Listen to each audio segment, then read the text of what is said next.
Okay students, तो यहाँ पर आ गया हमारा x, हमने डिनोमिनेटर कर दिया यहाँ पर सबका इक्वल एलसीएम निकालकर, और यहाँ पर आगे सॉल्व करते हैं तो आ जाएगा हमारा देखो 6x upon 6 minus a to the that is 16x upon 6 plus 15x upon 6 because 5 is result will be x upon 6 is equal to 17 minus 42 that is a minus 25 upon आ जाएगा 6 17 माइनस साइन 42 17 और minus 42 एक subtraction हो जाएगी यहाँ पर, तो जवाब आ जाएगा माइनस 25। अब डिनोमिनेटर यहाँ पर है सेम, तो ऊपर की ओर ले जाएंगे हमारी एडिशन सबट्रैक्शन जो कुछ है 6x minus 16x plus 15x upon सबको हो जाएगा 6 और यहाँ पर माइनस 25 अपॉन होता है 6। तो यहाँ पर ऐड करते हैं पॉजिटिव नंबर, तो that is the 15x plus 6x that is the 21x minus 16x upon हो जाएगा 6 is equal to minus 25 upon 6। अब ये हो जाएगा subtract that is the 5x 21x में से 16x गए रह गए 5x अपॉन 6 इज इक्वल होता है माइनस 25 अपॉन 6। अब जो कि ये 6 डिनोमिनेटर को है वो हो जाएगा उधर शिफ्ट और 5 आपका मल्टीप्लाई न्यूमरेटर पे हो जाएगा यहाँ पर डिनोमिनेटर को और x रह जाएगा यहाँ पर बिल्कुल अकेला that is 25 into 6 upon 6 into 5। तो ये 6 6 गेटिंग कैंसिल हो जाएंगे हमारे और 5 1 1 और 5 5 आ जाएगा 25। x इज इक्वल टू कितना गया हमारा that is the -5 and that is the solution of our that linear equation. तो इस तरह से हमने देखो एग्जांपल नंबर 3 यहाँ पर सॉल्व कर दिया है। चलो सॉल्व करते हैं ऐसे कुछ एग्जांपल्स ताकि आपको reducing equation two the simpler form अच्छे से समझ में आ जाए। और ये बहुत सिंपल है, सिर्फ यहाँ पे थोड़ा कैलकुलेशन बढ़ जाता है, लेकिन जैसे जैसे आप प्रैक्टिस करोगे कैलकुलेशन करते जाओगे, गलती होती है तो कोई बात नहीं, लेकिन आपको कैलकुलेशन करते रहना है। Let us solve the next problems. Okay student, let us solve the fourth one example. अब इस एग्जांपल में आपको होगे सर बाकी एग्जांपल में तो हम वेरिएबल की टर्म शिफ्ट कर देते हैं एक साइड में, अब इस एग्जांपल में क्या करेंगे? तो यहाँ पर अगर ध्यान से देखा तो यहाँ पर हमें ट्रांसपोजिंग जो हम करते हैं टर्म्स को एक साइड से दूसरी साइड को, वही यहाँ पर इस्तेमाल करना है। देखो यहाँ पर जो 5 नंबर है वो यहाँ पर क्या है, डिनोमिनेटर को है, और 3 भी नंबर यहाँ पर डिनोमिनेटर। ये 5 नंबर यहाँ से अगर ट्रांसपोज कर दिया तो ये आ जाएगा यहाँ पर न्यूमरेटर को, और उसी तरह से ये जो 3 नंबर है ये अगर उस साइड में ट्रांसपोज किया हो जाएगा यहाँ पर न्यूमरेटर को मल्टीप्लाई हो जाएगा।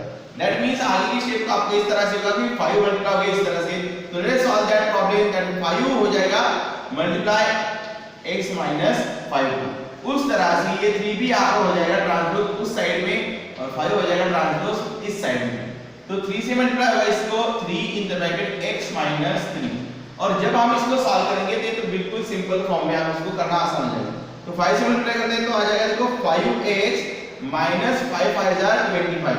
ये तो आपको पता है monomial to binomial multiplication is simpler, और यहां पर हो जाएगा 3x माइनस 3 3 9।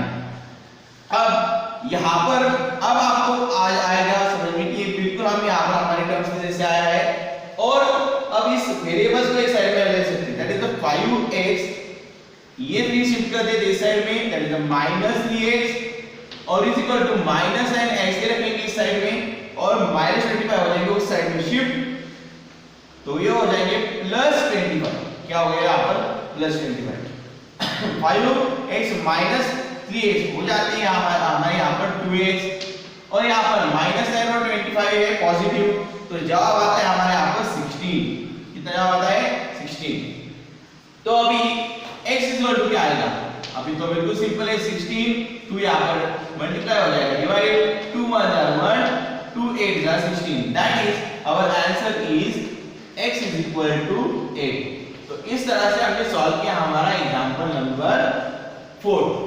देखो हर एक एग्जांपल अलग अलग है और अलग अलग मेथड से आप क्या करनी है यहाँ पर हमें इस्तेमाल करनी है। तो जैसे जैसे आप ये एग्जांपल्स इस टाइप के एग्जांपल सॉल्व करोगे, मोर एंड मोर एग्जांपल्स जब आप सॉल्व करोगे तभी आपकी यहाँ पर प्रैक्टिस होगी।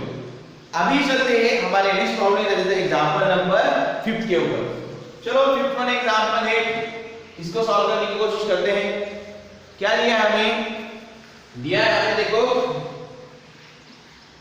3t माइनस 2 सबको डिवाइड बाय 4 और माइनस साइन करके दिया है 2t प्लस 3 अपॉन 3 और इज इक्वल टू दिया है आगे जाके टर्म दी है 2 अपॉन 3 माइनस t। तो देखो जब आपको एग्जांपल देखोगे तो आपको एग्जांपल बहुत बड़ा लगेगा, लेकिन इसमें भी कोई बात नहीं, सिर्फ हमें कैलकुलेशन तो करना है, बाकी कुछ नहीं। अब अगर ध्यान से आप देखोगे तो ये एक ब्रैकेट है और एक ब्रैकेट है। अगर ब्रैकेट देख के हम थोड़ा सा ब्रैकेट के हिसाब से सोचेंगे तो किस तरह से नजर आता है देखो।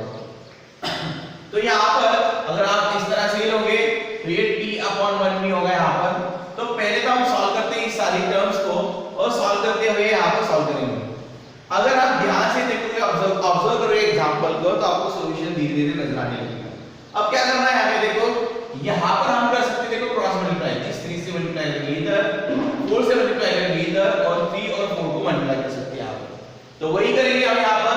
देखो 3 से मल्टीप्लाई करो हमें इस टर्म को, 3 in the bracket 3t minus 2, मतलब इस पूरे टर्म को मैंने 3 से मल्टीप्लाई किया। माइनस साइन को बीच में रखते हुए, माइनस साइन यहाँ पर बीच में रखते हुए इस 4 से मुझे इसको मल्टीप्लाई करना है, 4 इन द ब्रैकेट 2t प्लस 3। देखो मैंने क्या किया, ये माइनस साइन बीच में ऐसे रखी। अब 4 और 3 का मल्टीप्लिकेशन होगा यहाँ पर 4 3 12। आगे चलते हैं, आगे भी क्रॉस मल्टीप्लाई करते हैं। देखो 1 2 2 1 2 और minus 3 into 3 that is 3t होगा मेरा, और यहाँ पर 3 1 3 होगा मेरा। ठीक है, आगे चल के हम इसको स्टेप्स को सॉल्व करेंगे। आगे चल देखो 3 3 9t, 3 2 that is 6, okay, minus यहाँ पर माइनस 4 से अंदर मल्टीप्लाई हुआ तो minus 4 into 2 that is minus 8t plus plus और माइनस का बीच में मल्टीप्लिकेशन हुआ तो फिर से होगा माइनस 4 3 12। आगे आएंगे हमारे 12 यहाँ पर, तो ये हो जाएंगे 12 यहाँ पर। अब इज इक्वल टू होगा हमारा 2 माइनस 3t अपॉन 3। ओके, चलो सॉल्व कर देते हैं यहाँ पर। तो ये जो लाइक टर्म्स उनको ऐड कर देते हैं। तो 9t माइनस 8t ये तो हो जाएगा हमारा, देखो ये और ये 9t minus 8t, 9t minus 8t और माइनस 12 और माइनस 6, सो सबको डिवाइड बाय हमारा 12 is equal to 2 minus 3t upon 3। फिलहाल तो इसको ऐसे ही रख देते हैं। अब इसको सॉल्व करते हैं। देखो 9t में से 8t गए तो रह जाएगा हमारे t, 12 और 6 को ऐड कर दे तो हो जाएगा t माइनस 18 अपॉन 12 ऐसे ही है is equal to 2 minus 3t और अपॉन 3 यहाँ पर। तो चलो अब फिर से देखो ये इस तरह से होगा जैसे हमारा एग्जांपल था जो फोर्थ वन था, इस तरह से होगा। अब ये 3 से मल्टीप्लाई करना है इस साइड में और 12 से मल्टीप्लाई करना है उस साइड। 3 से मल्टीप्लाई करते इस साइड में जब होगा हमारा 3 in the bracket t minus 18 is equal to होगा हमारा 12 इन द ब्रैकेट 2 माइनस 3t। इस तरह से हम कर सकते हैं। या आपको और रिड्यूस करना है तो और भी मेथड है, वो भी यूज भी कर सकते हैं, लेकिन फिलहाल तो हम चलो इस तरह से कर सकते हैं, कर देते हैं। तो ये हो जाएगा देखो 3t और 3 की 18 और मल्टीप्लाई किया जाएगा 54 इज इक्वल टू 12 2 24 और यहां पर 12 3 36 t। लाइक टर्म्स को लेते हैं एक साइड में, दैट इज फिर अगली टर्म्स होगी हमारी 3t माइनस 36t जाएगा उस साइड में plus 36t is equal to 24 इस साइड में है माइनस 54 इस साइड में है प्लस 54। देखो शिफ्ट कर दिया आपने टर्म्स को। चलो अब इसको ऐड करना है 36 और 3t, ये हो जाएगा हमारे 39t और यहां पर इसको ऐड कर देते हैं हम यहां पर 39 और 4 4 8 5 2 6 68 हो जाएगा यहां पर। तो t इज इक्वल टू आ जाएगा हमारा 68 अपॉन 39। अब ये आ गया आपका। अगर ध्यान दें यहां पर, अगर ध्यान दें तो 39 को अगर 2 से 39 2 जा 39 टू जार ये कितना होता है हमारा, ये 78, सॉरी ये आपका आ जाएगा हमारा 78, और क्योंकि 5 4 प्लस 4 8 5 6 7 दैट इज 78, और 78 आपको आता है हमारा 39, ध्यान दिया तो 39 two are 39, 9 two are 18, 2 3 are 6 और 7, तो 39 टू जार ये आता है हमारा कितना है यहाँ पर 78। तो इस तरह से हो गया हमारा ये भी सवाल solve, t is equal to आ गया 2। सिर्फ यहाँ पर कैलकुलेशन थोड़ा सा यहाँ पर बढ़ गया, आप दूसरी मेथड भी यहाँ पर इस्तेमाल कर सकते थे, 12 यहाँ पर शिफ्ट करके 3 से उसको डिवाइड कर सकते हैं, ये भी एक तरीका है। चलो आगे कुछ एग्जांपल में हम ये तरीका अपनाएंगे। सॉल्व करते हैं next one problem, that is our 6th problem.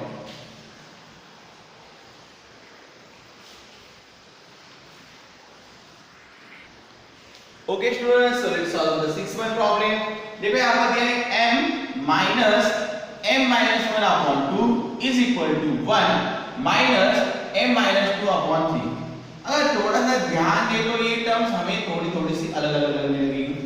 अब मैं क्या करता हूँ, ये पूरी की पूरी जो टर्म्स है वो शिफ्ट करूंगा इस साइड में, ताकि हमें वेरिएबल्स की टर्म एक साइड में आ सके फिर से, और इसको मान लेते हैं m upon 1 से, इस तरह से हम लिख सकते हैं। तो लिखता हूं मैं उसी तरह से, देखो m upon 1 minus m minus 1 upon 2, थोड़ा सा समझने के लिए ब्रैकेट डाल के लिखता हूं आपको, और ये माइनस m minus 2 upon 3 है वो हो जाएगी साइड में shift, that is the plus m minus 2 upon 3, थोड़ा ब्रैकेट डालता हूं आपको समझ ले, और 1 रह जाएगा इस साइड में ऐसे ऐसे। अब अगर आप ध्यान दोगे तो इसको भी थोड़ा सा ब्रैकेट देता हूं मैं, तो 1 2 और 3 ये आएगा आपका क्या, सबके डिनोमिनेटर। इसको निकालना करने के लिए हमें क्या करना है, इसका निकालना पड़ेगा एलसीएम। तो एलसीएम निकालने के लिए 3 2 कितने होते हैं 6, तो इसका एलसीएम सिंपली निकलता है, सारे नंबर का मल्टीप्लिकेशन करो, 3 2 यहाँ पर 6, जो बड़ा नंबर है 3 और 3 के आगे का नंबर है जो कि 6, वो सबके टेबल में आता है, मतलब 1 के टेबल में भी 6 आता है, 2 के टेबल में भी 6 आता है, और 3 2 6 ऑलरेडी होता है, तो मतलब 6 लेना है हमें यहाँ पर एलसीएम। तो लेना है हमें, तो यहाँ पर मल्टीप्लाई करेंगे, that is the 6 into m upon 6 into 1 minus, अब यहाँ पर बात है हमारी 6 अंदर मल्टीप्लाई होगा माइनस, और यहाँ पर